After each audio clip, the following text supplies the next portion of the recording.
महाभारत का युद्ध एक ऐसा घमासान जिसमें इंसान तो इंसान बल्कि साक्षात भगवान भी आकर लड़े थे।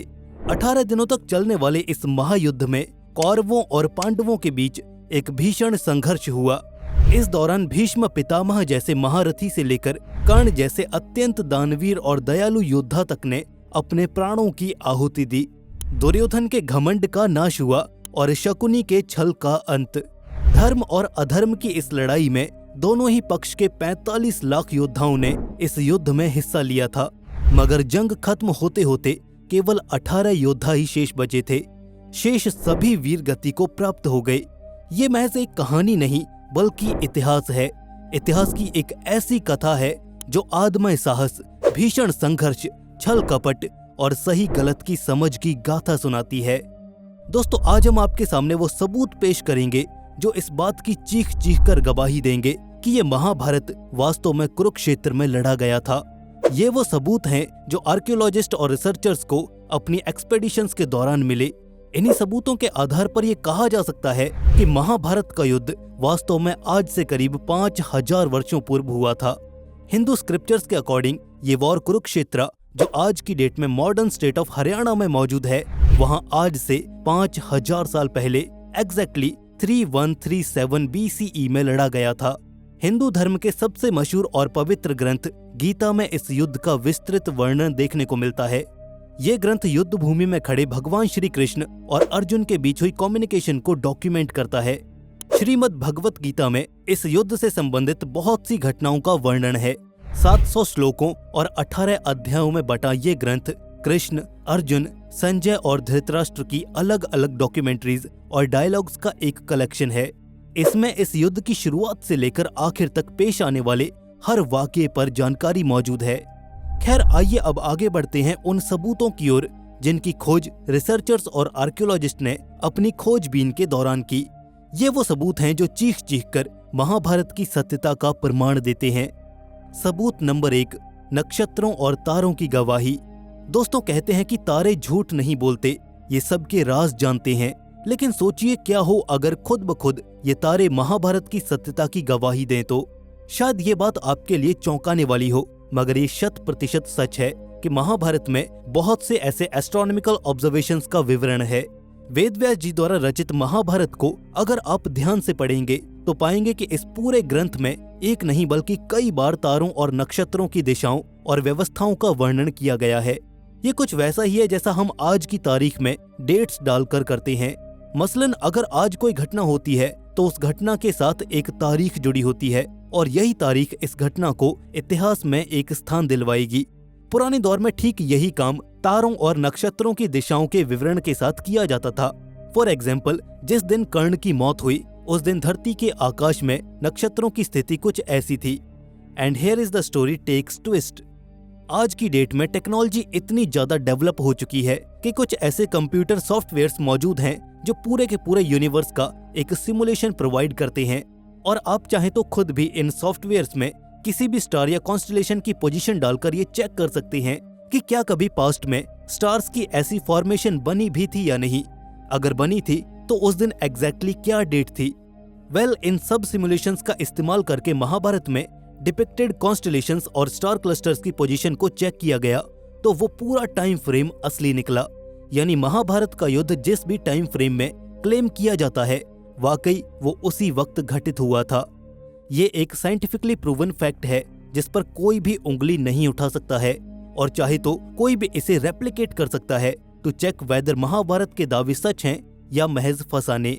खैर, आइए आगे बढ़ते हैं और मिलवाते हैं आपको प्रूफ नंबर 2 से, जियोग्राफिकल एविडेंसेस। कहने को तो महाभारत का युद्ध मॉडर्न डे हरियाणा के एक छोटे से स्थान कुरुक्षेत्र की भूमि में लड़ा गया था, मगर इस पूरे वॉर का जियोग्राफिकल इन्फ्लुएंस सिर्फ इस छोटे से इलाके में नहीं फैला था। महाभारत का युद्ध बहुत से ऐसे स्थानों को भी वर्णित करता है जो आज की मॉडर्न डे ज्योग्राफी और एंशिएंट जियोपॉलिटिक्स से मेल खाती है। आसान शब्दों में, आज से करीब 5500 साल पहले हुई इस जंग में बहुत सी ऐसी जगहों का उल्लेख है जिनका वजूद हमें आज तक भी देखने को मिलता है। ये तो आप सभी जानते हैं कि महाभारत की वॉर में केवल कोई एक क्लैन या किंगडम ना इन्वॉल्व होकर बहुत से राजे और रजवाड़े शामिल थे। कौरवों और पांडवों के बीच हुए इस युद्ध में बहुत से एलाइज भी शामिल थे। फिर चाहे वो कौरवों की ओर खड़े भगदत्त जिनका ताल्लुक प्रेजेंट डे इराक से है, सुदक्षिणा जिनका संबंध मॉडर्न डे ईरान से है, मामा शकुनी जो पाकिस्तान के पश्चिमी और अफगानिस्तान के पूर्वी और दक्षिणी हिस्से में राज किया करते थे, कलिंगा जिनका साम्राज्य उड़ीसा में था, और जयदत्त जिनका राज पाकिस्तान के दक्षिणी प्रांत सिंध और बलूचिस्तान में फैला था। ठीक इसी तरह इस कहानी के दूसरी तरफ है पांडवों की सेना, जिनमें पांचाल यानी कि उत्तर प्रदेश, मत्स्य यानी कि राजस्थान, मगध यानी कि बिहार, पांड्या यानी कि दक्षिण भारत और ऐसे ही बहुत से राज्य शामिल थे। ये वाइड ज्योग्राफी उस दौर में साम्राज्यों के राजनीतिक संबंधों और युद्ध सहयोग यानी कि वॉर एफर्ट्स में कंट्रीब्यूशन को स्पष्ट दर्शाती है। अगर हम इसे मॉडर्न डे वर्ल्ड जियोपॉलिटिक्स से रिलेट करें तो हमें बहुत से लेसन्स और डिप्लोमेटिक टीचिंग्स सीखने को मिल सकती हैं। और यही वजह है कि Steve jobs, Robert Oppenheimer, mark Zuckerberg और एल्फ्रेड फोर्ड जैसी रीनोन्ड पर्सनैलिटीज ने हिंदू वैदिक स्क्रिप्चर्स का रुख किया। खैर आइए अब आपको last but not the least proof number 3 से वाकिफ करवाते हैं। That's archaeological excavation and research. ये सबूत एक ऐसा सबूत है जिसे नकारना मुश्किल ही नहीं बल्कि नामुमकिन है। आप माइथोलॉजी शब्द का मतलब तो समझते होंगे। वेल इट मीन्स मिथक यानी मन घड़ंत और झूठी कहानियां। पिछले कई सालों में इस शब्द की आड़ लेकर हजारों बार सनातन संस्कृति और पौराणिक ग्रंथों पर सवाल उठाए गए, उन्हें काल्पनिक और किंवदंती बताया गया, परंतु वास्तव में इन सभी दावों की कमर तब टूटी जब इन पर आर्कियोलॉजिकल सर्वे ऑफ इंडिया और कुछ इंडिपेंडेंट रिसर्चर्स की टीम ने खोजबीन शुरू की। इस कड़ी में उन्हें वहां पर बहुत से ऐसे प्रमाण मिले जिसने महाभारत के युद्ध की प्रामाणिकता पर मोहर लगाई। फॉर एग्जाम्पल, अगर पास्ट में इतनी मैसिव वॉर हुई थी तो उसमें इस्तेमाल होने वाले अस्त्रों और शस्त्रों का कोई न कोई सबूत तो बाकी होगा ही। कोई हथियार, कोई तीर या फिर कुछ ऐसा जो इस जंग की गवाही देता हो। शायद यही सोच रही होगी इन रिसर्चर्स के जहन में जब ये इस आर्कियोलॉजिकल साइट का एक्सकेवेशन करने आए। दिल्ली, हरियाणा, उत्तर प्रदेश और बिहार के तमाम हिस्सों में बेहद मैसिव स्केल पर यह आर्कियोलॉजिकल प्रोग्राम चलाया गया, जिसमें बहुत सी मेजर और माइनर साइट्स की खुदाई हुई। इसके अंतर्गत इन जगहों पर मिलने वाले प्राचीन सबूतों को ASI यानी कि आर्कियोलॉजिकल सर्वे ऑफ इंडिया ने खुद अपनी लेबोरेटरीज में एग्जामिन किया और उन्हें अपने इस एग्जामिनेशन के बाद चौंकाने वाले तथ्यों से रूबरू होने का मौका मिला। कुरुक्षेत्र में जहां ये युद्ध लड़ा गया था, वहां से वैज्ञानिकों ने लोहे के बने तीर और बाण बरामद किए। जब थर्मोल्यूमिनेसेंस टेक्निक द्वारा इन तीरों की उम्र पता लगाई गई तो ये आज से करीब 4800 साल पुराने निकले, जो कहीं न कहीं महाभारत के डॉक्यूमेंटेड टाइम फ्रेम के बेहद नजदीक दिखाई दिए। दैट्स नॉट ऑल, इसके अलावा जमीन के नीचे खुदाई के दौरान कुछ ऐसे अर्थनवेयर्स मिले जिन्हें आज तक भी टेस्ट किया जा रहा है। हिस्टोरियंस और आर्कियोलॉजिस्ट का ये मानना है कि ये तमाम चीजें या तो महाभारत की जंग से सीधे तौर पर या फिर उस काल के सामान्य लोगों से संबंध रखती हैं।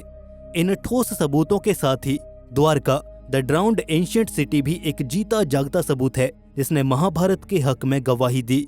ठाकुर जी यानी कि लॉर्ड कृष्णा का शहर द्वारका एंशिएंट हिंदू टेल्स का एक वाइटल एलिमेंट है।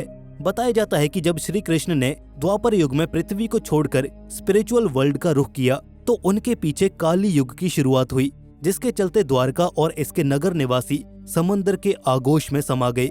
इस स्टोरी को जब रियलिटी से ज्वाइन किया गया तो एक मैजेस्टिक कनेक्शन निकलकर सामने आया। आर्कियोलॉजिस्ट ने यह पाया कि वाकई सी के अंडरनीथ कुछ ऐसा है जो कृष्ण भगवान की इस कहानी से मेल खाता है। साल 1963 में शुरू हुई एक्सकेवेशन ड्राइव ने इस कड़ी में बहुत पुख्ता सबूत दिए, फिर चाहे वो एंशिएंट आर्टिफैक्ट्स का मिलना हो या फिर सी में सबमर्ज्ड एंशिएंट स्ट्रक्चर्स की खोज। अल्टीमेटली ये प्रूफ हुआ कि वाकई इस हिस्से में कभी एक खूबसूरत शहर बसता था जिसे द्वारका के नाम से जाना जाता था। खैर ये 3 सबूत काफी हैं ये बताने के लिए कि महाभारत महज मिथकीय कथा नहीं बल्कि वास्तविक इतिहास है। अगर आपको इस वीडियो में जरा भी कुछ सेंसिबल और साइंटिफिक लगा तो I expect a like from your side and make sure to hit the subscribe button as well, क्योंकि ऐसा कंटेंट बार बार नहीं आता।